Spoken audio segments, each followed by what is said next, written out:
Hello, my name is Peter Parfitt. Welcome to the New Brit workshop. I've had quite a few people ask me if I'd conduct a workshop tour. So today I'm going to show you around the New Brit workshop. But I'm not just going to show you the various benches I've made or the machines, some of which I've had for a very long time. I'm going to try and talk to you about things like how I go about setting myself up for a particular job, workshop practice. I'll show you some of the things that I'm in the process of making at the moment. And I'll also talk to you about some of the more mundane things like power supply, heating and recycling. So here we go. Now this is the main room of the workshop, and it's about 5 meters by 4 meters that way. There is a smaller alcove area to my right here.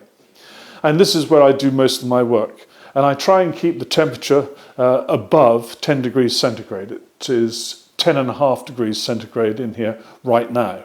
Any lower than that and it gets a little bit dangerous. And if you're gluing or using oil finishes, you need the temperature just a little bit higher to make all that work properly.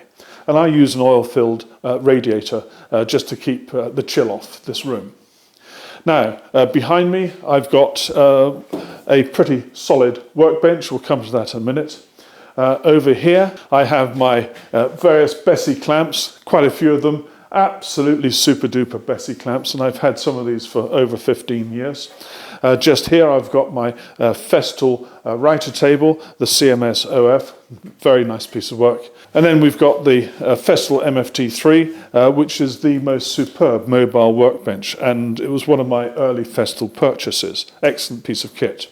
This is my mobile bench, which you'll have seen the videos of not so long ago. I'm in the process of making a TV stand. TV will go on top here. There'll be 4 drawers. The top ones will have glass at the front, so the various clever machines, recording machines and that sort of thing, will be in there, and the remote controls will work through there. And the bottom drawers will just have solid fronts, and that's walnut. And then in the corner here, I've got my Festool table saw. It's the CMS TS, and it's got a TS55 saw in there. Absolutely brilliant. I could not manage without that table saw. It is super duper.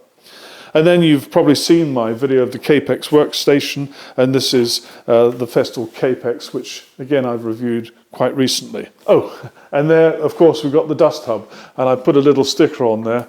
It probably won't stay there for very long, but I picked it up at a show somewhere. It says Festool. And then over here I've got the various storage places for screws and all sorts of things, cupboards with rubbish in. Here I've got my Axminster bench-mounted pillar drill, quite a nice drill, but Axminster makes some better ones now, and I'm very tempted to sell this and get a new one. And over in this alcove bit, I've got all these jigs that I've made for various things in the past.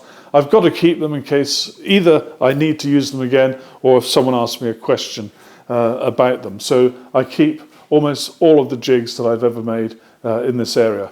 And you can probably make out these bungees which are above me here, and they're very useful. I've got a couple of them stretched out in here because you can put a hose over those, and then if you're working on a bench below, you've got the hose supported while you're using a router. Very useful. And this is my battery charging area. Because of the video making, I've got all sorts of batteries, for radio mics and cameras and all that sort of thing, and that all goes on in this corner. Now I want to show you this workbench. It's really important to me because it is a very, very solid bench. Now I've not made a video about this, but a very long time ago I made some videos about the Festool Domino DF700, the big domino, which I'd borrowed at that time from Toolfest in Woking.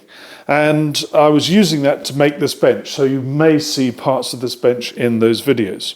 It's very solid. It didn't cost me a lot to make because I went round to kitchen manufacturers and got offcuts of Iroko work surface. I went to my timber yard and went in there skip and got some of the leftover bits of wood which are used here, and I only had to buy a minimum, some of this maple at the front here, and some of the 4x2 softwood which is underneath as part of the frame.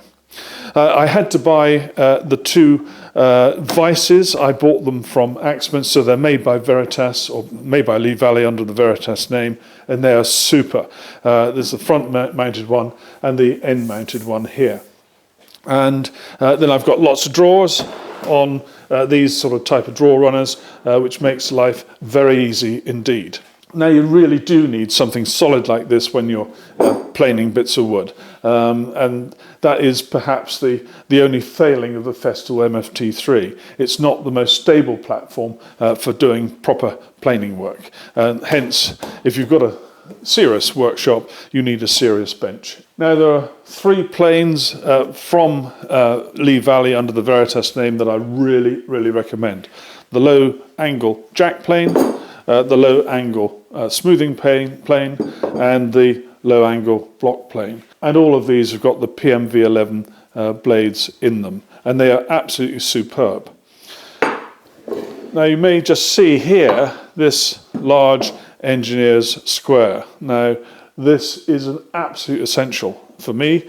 The old squares that were hand downs from my father have had a bit of knocking around in their time, and they are seriously not square.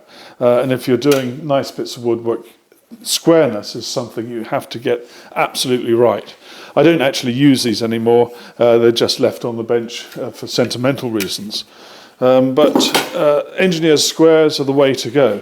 I've got these two. I bought this one from Axminster a while ago, this one from the Woodworkers Workshop, and I've also got the Incra Guaranteed Square, and this is the 7-inch model, and again you can get these from the Woodworkers Workshop in UK, and that's absolutely spot on.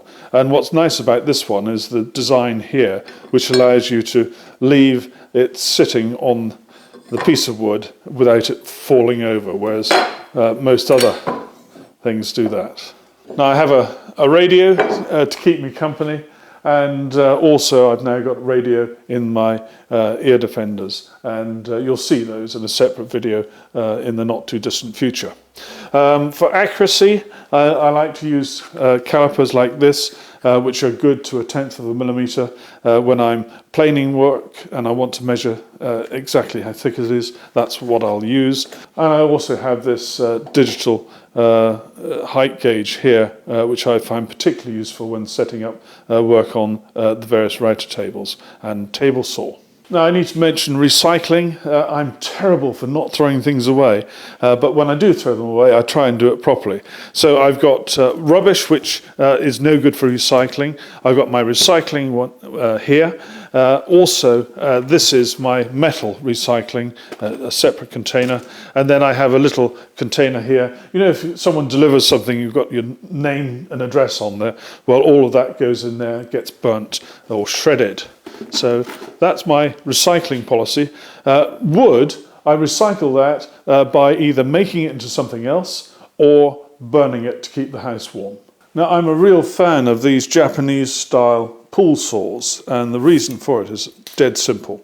They have very fine teeth. There's no set, so that if you're trying to cut off a plug that's just above the surface of something, you can lay the saw down flat, push on the saw like that, and away you go. And you don't mark the surface, and you just cut the plug out and so on.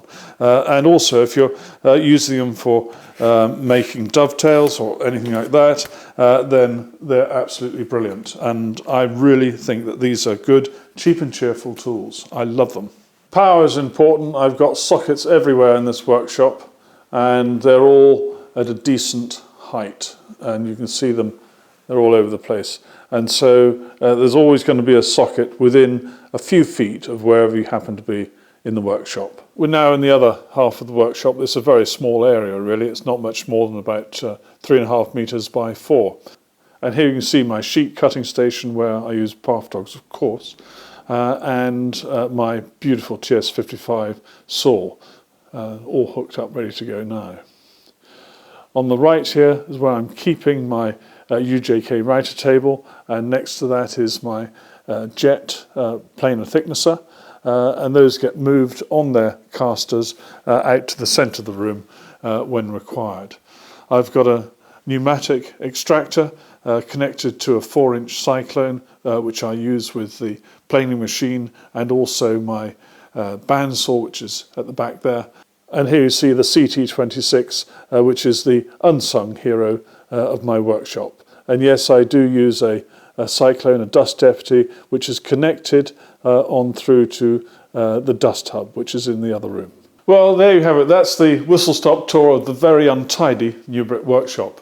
Now, I hope you've enjoyed it and hope it's been of help to you. Now, if you'd like to help me, well, perhaps I could ask you to consider buying a copy of my ebook. It's a mystery thriller with a dash of sci-fi, and it's on Amazon. It's called Stone Message, and it only costs 99 cents. And the little tiny bit of royalty I get does help me fund all of this video work.